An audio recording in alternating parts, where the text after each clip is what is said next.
Another day, another basketball stories na naman ang pagkikwentuhan natin. At ngayon nga, yung balitang bagsak na nga daw ngayon ang Dallas Mavericks at ang balitang pagbabalik na ni Stephen Curry sa Golden State Warriors. Bago pa man nga magsimula ang season, ay marami na nga ang nag-expect na magkakaroon ng Dallas Mavericks ng mas magandang kampanya kumpara last year sa pagkakaroon na nila ng isang copper flag.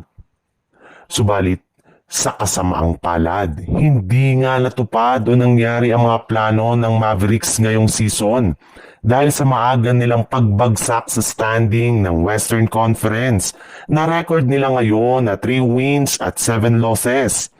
As of now nga, ay isa na nga sila sa mga pinakakulelat sa West at wala rin naman ngang ibang naaasahan ngayon ng Mavericks since halos lahat ng kanilang mga players ngayon ay hindi mapagkakatiwalaan pagdating sa scoring.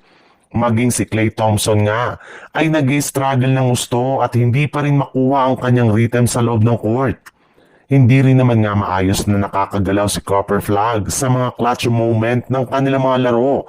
Kaya kung gusto nga nila na matigil na ang kanilang losing streak at pagbagsak sa standing ay dapat na nga nilang pabalikin sa lalong madaling panahon si Anthony Davis. Dahil eto na lang naman nga ang nag-isang player na kayang sumalba sa kanilang kupunan. Sa ibang balita naman, nagawa nga ng Golden State Warriors na makabawi sa kanilang game kahapon laban sa Indiana Pacers sa pangunguna ni Jimmy Butler na nagtala ng 21 points, 7 rebounds at 9 assists na siyang nagpangat sa kanilang kasalukuyang record na 6 wins at 5 losses bilang ikawalo sa standing ng Western Conference. At kasabay nga ng unti-unti ng pagganda ng record ng Golden State Warriors ay mayroon rin naman ngang inilabas na magandang balita ngayon ang kanilang head coach na si Steve Kerr patungkol kay Stephen Curry. Ayon nga sa naging pahayag nito sa kanilang interview sa media ngayong araw, ibinulgar nga nito na makakasama at makakapaglaro na nga daw si Stephen Curry sa kanilang gaganaping 6-game road trip kung saan sisimulan nga nila ito sa kanilang game laban sa Oklahoma City Thunder. Yes, matapos nga ang ilang araw na pagre-recover nito mula sa kanyang natamong karamdaman ay maayos na rin naman nga ang kanyang kalagayan.